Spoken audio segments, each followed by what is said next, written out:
बच्चों लोग इस सेशन में हम लोग हालोजन यानी ग्रुप 17 के बारे में कुछ रीजनिंग क्वेश्चन जो आ सकता है उसके बारे में जानेंगे।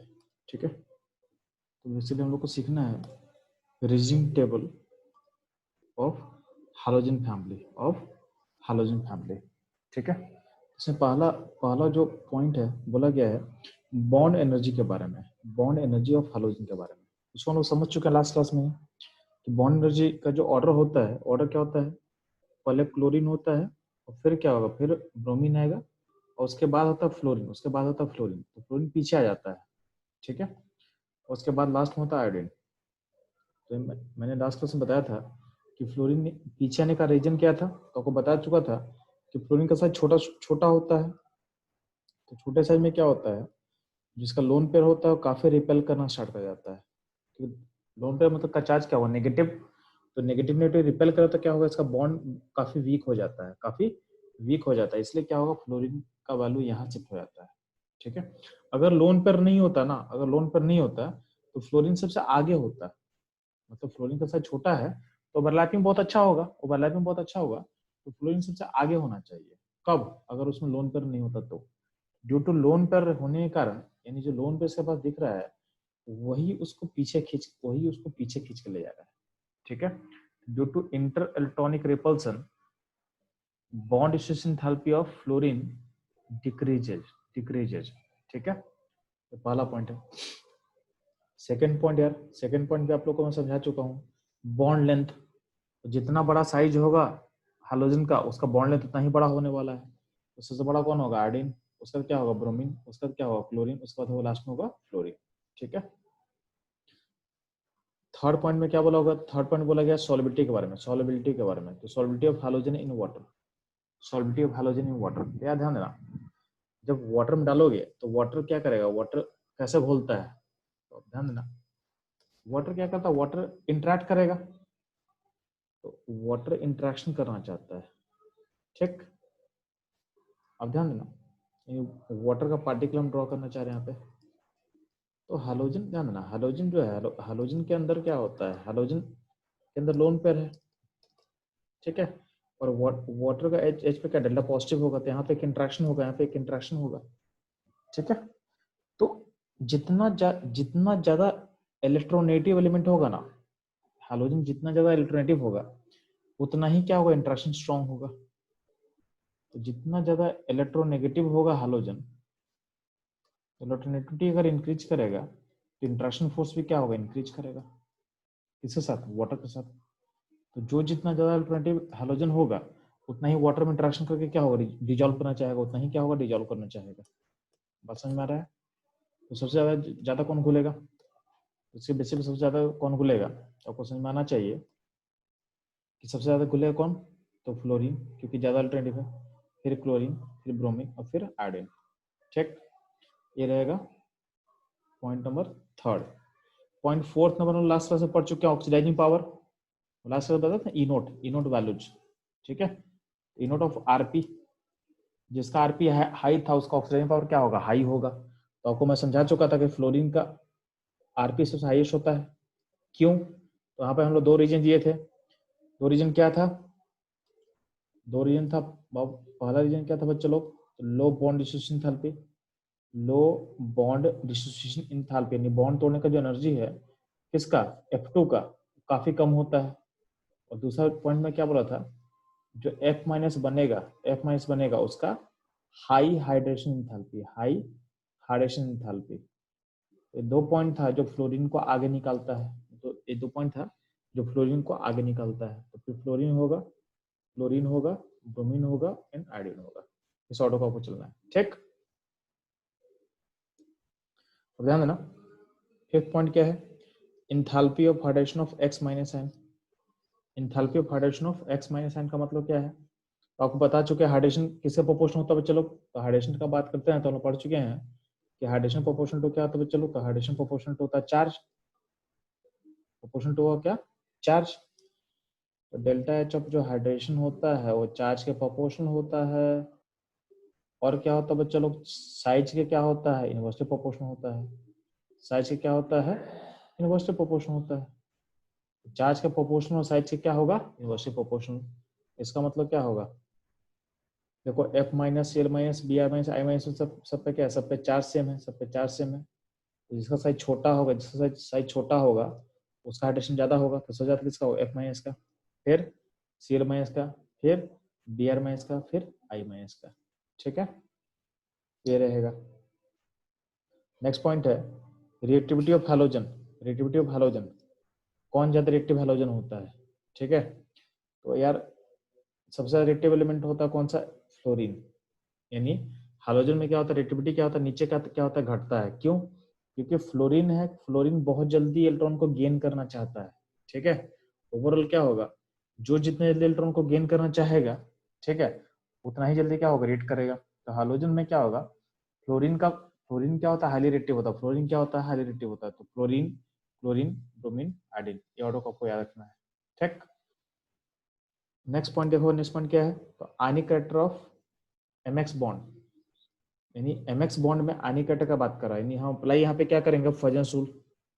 ठीक है, फजन सूल यार, चूंकि यहाँ पे एम कॉमन है, एम सब जगह सेम है ना, तो बस चेंज क्या हो रहा है, बस चेंज आपका हेलोजन हो रहा है। अब चेंज बस किसको हो रहा हो, आप हालाइट को चेंज कर रहे हो। यार अगर आपका हालाइट है F minus Br Cl minus Br minus I minus, तो अगर आपका हालाइट पे देखोगे तो आपका चार्ज भी क्या है, कॉमन है। चार्ज भी क्या है, कॉमन है। तो आपको पता है कि जितना आनायन का साइज बड़ा होता है उतना ही क्या होगा, कोवेलेंट कैरेक्टर क्या होगा, हाई होगा। तो जो कोवेलेंट कैरेक्टर होता है, जो कोवेलेंट, सॉरी यहाँ पे आयनिक कैरेक्टर का बात कर रहे हैं ना। ठीक है, चलो पहले बात करते हैं कोवेलेंट कैरेक्टर का। तो कोवेलेंट कैरेक्टर जो होता है किसी भी कंपाउंड, आयनिक कंपाउंड में, वो प्रोपोर्शनल टू होता है, वो प्रोपोर्शनल टू होता है, इन बेसिकली प्रोपोर्शनल टू होगा चार्ज, इन चार्ज के प्रोपोर्शनल होगा। ठीक है, और अनायन के साइज के भी प्रोपोर्शनल होता है, साइज ऑफ अनायन। तो यहाँ देखना, चार तो समय बराबर है, चार समय बराबर है, और अनायन का साइज किस में लार्ज है, आई माइनस में। तो जिसका साइज बड़ा होगा उसमें कोवेलेंट कैरेक्टर ज्यादा होगा। अब कोवेलेंट कैरेक्टर और आयनिक कैरेक्टर में रिलेशन क्या होता है कि अगर मान लेते हैं आयनिक कैरेक्टर अगर बढ़ेगा तो कोवेलेंट कैरेक्टर क्या होगा, घटेगा, घटेगा। दोनों में क्या है, इनवर्स का रिलेशन, दोनों में क्या है, इनवर्स का रिलेशन है। अगर आयनिक कैरेक्टर बढ़ेगा तो क्या होगा, कोवेलेंट कैरेक्टर क्या होगा, घटेगा। ठीक, ध्यान देना। तो यहाँ देखोगे तो यहाँ सबसे ज्यादा कोवेलेंट कैरेक्टर किसमें होगा, आई माइनस में। इसका आयनिक कैरेक्टर क्या होगा, लिस्ट होगा। आयनिक कैरेक्टर क्या होगा, लिस्ट होगा। ठीक है, किस रूल से हम इसको बता रहे हैं, तो आप लोग पढ़े हो केमिकल बॉन्डिंग में रूल होता है फजन रूल। ठीक है, फजन रूल, फजन रूल दिया गया था कोवेलेंट कैरेक्टर फाइंड करने के लिए, तो कोवेलेंट कैरेक्टर हम बता दिए। ठीक है, उसका रिवर्स क्या हो गया, आयनिक कैरेक्टर। ठीक है, अगला पॉइंट बोला गया 8 नंबर, ध्यान देना। 8 नंबर का पॉइंट क्या बच्चों हमारे पास, बोला गया 8 नंबर में कि हमको बताना है reducing character of X minus ion. आपको ऑक्सीडाइजिंग पावर पता है ना।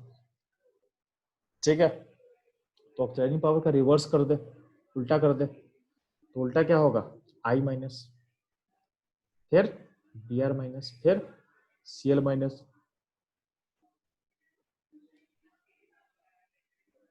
उसका क्या होगा, चलो F minus, I minus, Br minus, Cl minus, F minus. ठीक है, यानी ऑक्सीडाइजिंग पावर जो भी हैलोजन का होगा उसका रिवर्स कर दो तो क्या होगा, रिड्यूसिंग कैरेक्टर निकल के आ जाएगा एक्स माइनस आयन का। ठीक है, तो उसको इस तरह लिंक कर सकते हो आप लोग। यानी आपके पास, आपको पता है X2 से X माइनस जाने को बोलते हैं हम लोग ऑक्सीडाइजिंग पावर। ठीक है, तो जो ऑक्सीडाइजिंग पावर का जो वैल्यू होगा उसका उल्टा वैल्यू का होगा किसका, अनायन के रिड्यूसिंग पावर का। तो रिवर्स वैल्यू को कर दिया गया है। ठीक है, अब ध्यान देना। उसके बाद का पॉइंट क्या है, बॉइलिंग पॉइंट, और क्या है, वोलेटिलिटी ऑफ हाइड्राइड। तो ध्यान देना, ये जनरली किस पर डिपेंड करता है, मास पर डिपेंड करता है। जिसका मास ज्यादा होगा उसका बॉइलिंग पॉइंट क्या होगा, हाई होगा। उसका बॉइलिंग पॉइंट क्या होगा, हाई होगा। और क्या होगा, होगा लेस वोलेटाइल। जिसका बॉइलिंग पॉइंट हाई होगा उसका क्या होगा, वोलेटिलिटी क्या होगा, कम होगा। यहाँ जो ऑर्डर दिया हुआ ना, ये ऑर्डर दिया है बॉइलिंग पॉइंट का, तो बॉइलिंग पॉइंट में फोकस होकर सोचना आपको है। ठीक है, तो जिसका मास ज्यादा होगा बॉइलिंग पॉइंट ज्यादा होगा। लेकिन ध्यान देना, यहाँ पे एक यहाँ पे आप एक इंपॉर्टेंट चीज है। इंपॉर्टेंट चीज क्या आपके पास है, हाइड्रोजन बॉन्डिंग। क्या है, होता है हाइड्रोजन बॉन्डिंग। तो आपको पता है जो एचएफ होता है, एचएफ में क्या होता है, हाइड्रोजन बॉन्डिंग होता है। तो इस हाइड्रोजन बॉन्डिंग के कारण क्या होगा, सबसे आगे निकल गया। अगर आप HF को हटा दो तो बाकी सब देखो, बाकी सबको मास के अकॉर्डिंग अरेंज कर दो तो आपका आंसर आ जाएगा। ठीक है, HCl HBr HI को मास के अकॉर्डिंग अरेंज कर दिए हैं, जिसका मास ज्यादा है उसका बॉइलिंग पॉइंट क्या होगा, हाई होगा। HF को आगे क्यों निकाला सबसे आगे क्यों भेजे हैं, तो बोलेंगे due to hydrogen bonding, due to hydrogen bonding. और बेटर वर्ड क्या होगा, तो यहाँ पे लिख देना इंटरमोलिकुलर, एक वर्ड यूज कर देना और बेटर और अच्छा लगेगा, इंटरमोलिकुलर हाइड्रोजन बॉन्डिंग। ठीक है, इंटरमोलिकुलर हाइड्रोजन बॉन्डिंग। ठीक है, अब इस ये जो यहाँ पे जो अगला जो पॉइंट है ना, जो वोलेटिलिटी है, ये उल्टा होना चाहिए। ज्यादा वोलेटाइल कौन होगा, HCl, जिसका बॉइलिंग पॉइंट लोएस्ट होगा उसका वोलेटिलिटी क्या होगा, ज्यादा होगा। यहाँ पे ये वोलेटिलिटी का ऑर्डर नहीं है, ये गलत, इसको हटा देना यार, ये बस बॉइलिंग पॉइंट का है, वोलेटिलिटी इसको मत इंक्लूड करना, इसको आप हटा के सोचोगे। ठीक है, इसको नहीं सोचना आपको। ठीक है, नेक्स्ट पॉइंट क्या बच्चे लोग हमारे पास, थर्मल स्टेबिलिटी। तो थर्मल स्टेबिलिटी क्या होगा, तो आपको पता है जितना बड़ा हैलोजन होगा उतना ही क्या होगा, बॉन्ड कमजोर होगा, उसको तोड़ना क्या होगा, आसान हो जाएगा। देखो जैसे से नीचे जा रहे हो क्या होगा, आपका बॉन्ड क्या होगा, बॉन्ड स्ट्रेंथ क्या होगा, घट रहा है। तो अगर बॉन्ड स्ट्रेंथ घटेगा तो क्या होगा, थर्मल स्टेबिलिटी क्या होगा, डिक्रीज करेगा। थर्मल स्टेबिलिटी क्या होगा, चलो डिक्रीज करेगा। ठीक है, तो इस तरह से इसको आप सोच सकते हो।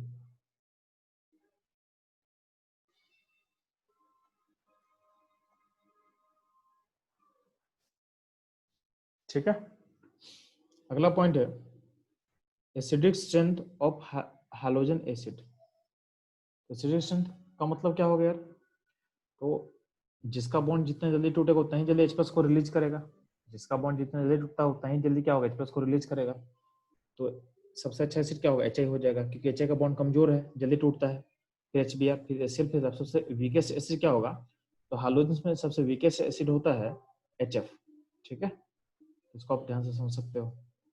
अब बोला जाएगा कॉन्जुगेट बेस कैसे हो करोगे, तो ध्यान देना, जो एसिड जितना स्ट्रांग होता है, जो एसिड जितना स्ट्रांग होगा उसका कॉन्जुगेट उतना ही वीक होता है। तो HI सबसे स्ट्रांग है, उसका जो कॉन्जुगेट होगा I- वो क्या होगा, सबसे वीक होगा, सबसे ज्यादा वीक होगा। तो स्ट्रॉन्गेस्ट एसिड का जो कॉन्जुगेट होता है वो वीकेस्ट बेस होता है, वो क्या होगा, वीकेस्ट बेस होगा। तो I-, Br-, Cl-, F-। ठीक है, अब ध्यान देना reducing property of hydrogen highlights. ठीक है, reducing property of hydrogen highlights. यार ध्यान दो, यहाँ पे जिसका बॉन्ड जल्दी टूटेगा उतना ही जल्दी H+ को छोड़ेगा, जिसका बॉन्ड जितना जल्दी टूटेगा उतना ही जल्दी क्या होगा, H+ को छोड़ेगा। और जो जितना जल्दी H+ को छोड़ेगा उतना ही क्या होगा, अच्छा रिड्यूसिंग उसका एजेंट होगा। ठीक है, किसका बॉन्ड सबसे ज्यादा कमजोर था, तो सबसे ज्यादा कमजोर था HI का। HI का बॉन्ड सबसे कमजोर है तो उसका H सबसे इजीली निकलेगा, जितना जल्दी H को निकलेगा उसका रिड्यूसिंग पावर क्या होता है, हाई होगा। रिड्यूसिंग पावर का मतलब क्या है, खुद का ऑक्सीडेशन होना, खुद का ऑक्सीडेशन होना और दूसरे को क्या करना, दूसरे को रिड्यूस करना। तो इसका अगर तुम H को निकालोगे तो H का रिमूवल का मतलब क्या होता है, H का रिमूवल का मतलब होता है ऑक्सीडेशन। तो जिसका H इजीली ब्रेक कर रहा है उसका ऑक्सीडेशन आसान है, इसका मतलब वो दूसरे को इजीली रिड्यूस कर सकता है। जिसका ऑक्सीडेशन आसान होगा उसका रिड्यूसिंग पावर क्या होगा, हाई होता है, क्या होगा, हाई होगा। तो यहाँ देखोगे HI, फिर HBr, फिर HCl, फिर HF। चेक, ये हो जाएगा आपका रिड्यूसिंग पावर। अगला बात करते हैं हम लोग डायपोल मोमेंट का। तो यार डायपोल मोमेंट तो डिपेंड किस पे करेगा, तो आप प्रोपोर्शन टू इलेक्ट्रोनेगेटिविटी, जो जितना ज्यादा अल्टरनेटिव होगा उस पर ही चार्ज, उससे पार्शियल चार्ज। जैसे मान लेते हैं हेलोजन है ना, तो डायपोल मोमेंट का मतलब क्या होता है, तो सिंपल डायपोल मोमेंट, ध्यान देना डायपोल मोमेंट आप लोग फिर से पढ़ोगे ना, डायपोल मोमेंट, डायपोल मोमेंट आप लोग क्या पढ़ोगे, डायपोल मोमेंट क्या होता है, जब भी कोई प्लस की और माइनस की होता है और डिस्टेंस ए होता है दोनों के बीच में, तो डायपोल मोमेंट एक डिफाइन करते हो आप लोग, Q इंटू ए करते हो, ये होता है आपका डायपोल मोमेंट। डायरेक्शन क्या होता है, टुवर्ड्स नेगेटिव से पॉजिटिव, ये डायरेक्शन होता है। चेक, ये डायरेक्शन होता है। अब क्या करना है, अब आपको क्या करना है, केमिस्ट्री में क्या है, जैसे अगर मान लेते हैं पास HX है, तो HX का मतलब क्या होगा, यहाँ पे डेल्टा नेगेटिव होगा, यहाँ पे डेल्टा पॉजिटिव होगा। और यहाँ पे बॉन्ड डिस्टेंस ए मान लेते हैं, इसका बस तो इसका डायपोल क्या होता है, डायपोल आप बोल सकते हो डेल्टा इंटू ए। तो जनरली क्या होता है, डेल्टा का जो फैक्टर होता है ना वो डोमिनेट करता है, जो चार्ज होता है वो डोमिनेट करता है। तो चार्ज किस पे डिपेंड कर रहा था, जो जितना ज्यादा इलेक्ट्रोनेगेटिव होगा, डेल्टा किस पे डिपेंड करेगा, तो डेल्टा प्रोपोर्शनल टू चलो इलेक्ट्रो नेगेटिविटी। तो डेल्टा इलेक्ट्रोनेगेटिविटी का प्रोपोर्शनल होता है, तो जो जितना ज्यादा इलेक्ट्रोनेगेटिव होगा उसका डेल्टा उतना ही बड़ा होगा, उसका डायपोल क्या होगा, उतना ही हाई होगा। ठीक, इस लॉजिक से अगर देखोगे तो एच एफ का चूंकि फ्लोरीन ज्यादा अल्टरनेटिव है, तो उसका जो डेल्टा होगा हाईएस्ट होगा, तो उसका डायपोल मोमेंट क्या होगा, हाईएस्ट होगा। तो उस ऑर्डर को आप लोग लिख सकते हो। ठीक, तो इतना आप सोच सकते हो, इतना क्लियर रहेगा। ठीक है, 15 नंबर भी छोड़ते हैं, 15 नंबर भी छोड़ते हैं, लास्ट में इसको देखते हैं लोग। ठीक है, पहले मूव करो 16 नंबर पे। 16 नंबर में क्या है, क्लोरीन का जो ऑक्सो एसिड्स है उसमें एसिडिटी कंपेयर करने को बोला है। ठीक है, 16 नंबर में क्या बोला है, हमको एसिडिक कैरेक्टर कंपेयर करना है ऑक्सो एसिड्स ऑफ क्लोरीन में। ठीक है, तो ऑक्सो एसिड्स ऑफ क्लोरीन में हमको एसिडिटी को कंपेयर करना है। ठीक, यहाँ पे कितना एसिड है, 4 एसिड दिया हुआ, HClO, HClO2, HClO3, HClO4। ठीक है, ध्यान दे, इसको कंपेयर करना आपको समझाते हैं। जब भी आपको एसिडिटी कंपेयर करने बोला जाता है ना, तो आपको सिंपली क्या करना, आपको H को निकाल देना है। तो पहला एसिड क्या है, HClO। इसका आपको फिगर बनाकर दिखाते हैं, इसका फिगर ऐसा कुछ होगा, Cl होगा, यहाँ O होगा, यहाँ पे H होगा, ये किसका फिगर होगा। ठीक है, सेकंड क्या है, सेकंड है HClO2। इसका फिगर कैसा होगा, चलो इसका फिगर ऐसा होगा, एक डबल बॉन्ड यहाँ पे ऐसा होगा। ठीक, HClO3 का फिगर कैसा होगा बच्चों लोग, तो इसका दो डबल बॉन्ड होगा और यहाँ पे OH होगा।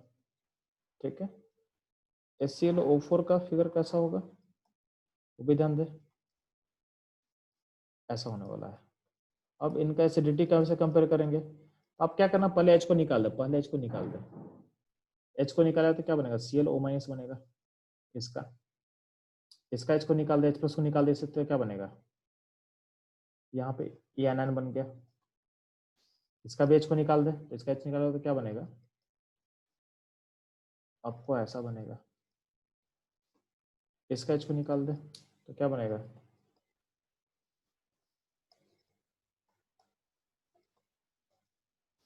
ठीक।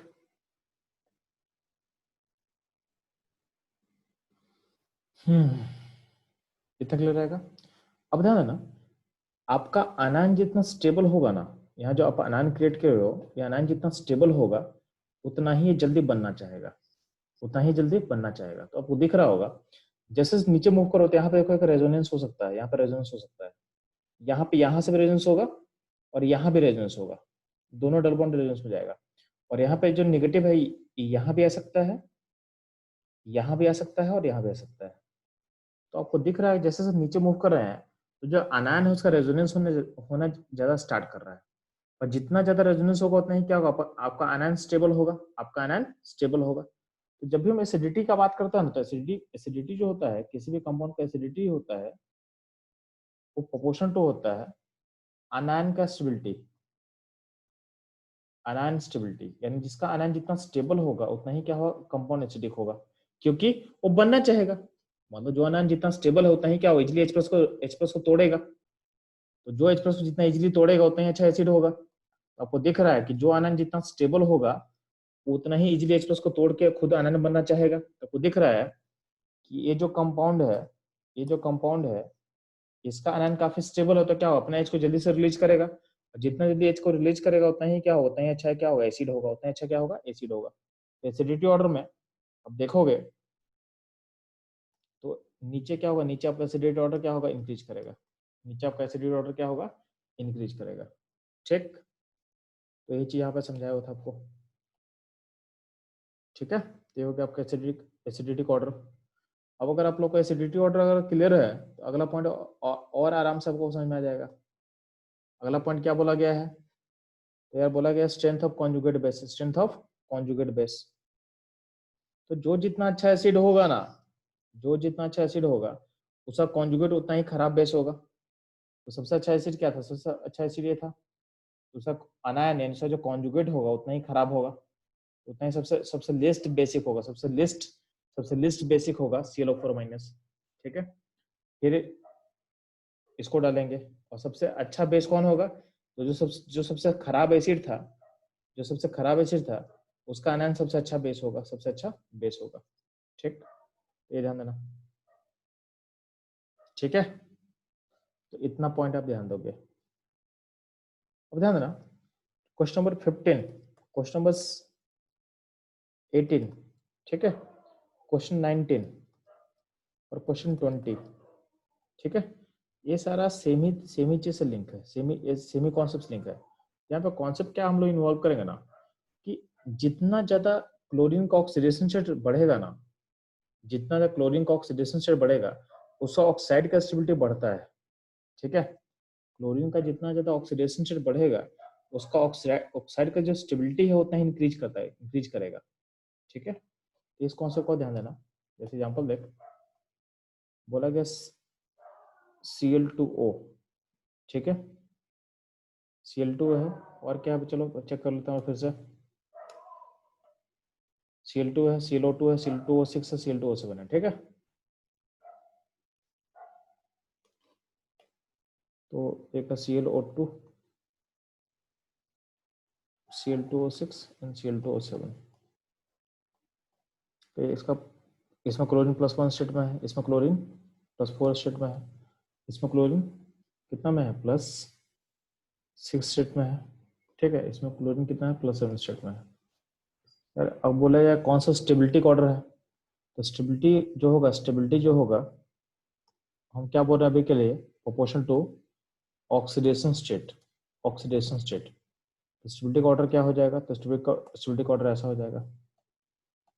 ठीक है, इसी सेम चीज में आप अगर बात करते हो इसका ऑक्सो एसिड्स का, तो ऑक्सो में क्या था? HClO था, HClO2 था, HClO3 था एंड HClO4 था, +1 +3 +5 एंड +7। तो इसका भी स्टेबिलिटी का बात करेंगे तो इसका भी स्टेबिलिटी का ऑर्डर क्या रहेगा? तो जिसका ऑक्सीडेशन स्टेट जितना ज़्यादा हाई होगा उतना ही क्या होगा? उतना ही क्या स्टेबल रहेगा। तो स्टेबिलिटी का ऑर्डर ऐसा ही चलेगा। ठीक, तो ऑक्साइड्स एंड जो ऑक्सो एसिड्स है उसका स्टेबिलिटी का बात बोलेंगे तो आप लोग क्या देखना है? उसका ऑक्सीडेशन स्टेट को देखोगे तो अपना काम बन जाएगा। ठीक, तो ये ध्यान देना।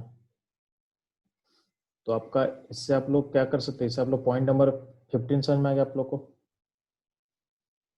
ठीक है, इसको आप ऐसे लिंक कर सकते हो ना, जिसका ऑक्सीडेशन स्टेट हाई होगा वो स्टेबल होगा तो ब्रेक नहीं करेगा, तो अपने ऑक्सीजन को रिलीज नहीं करेगा।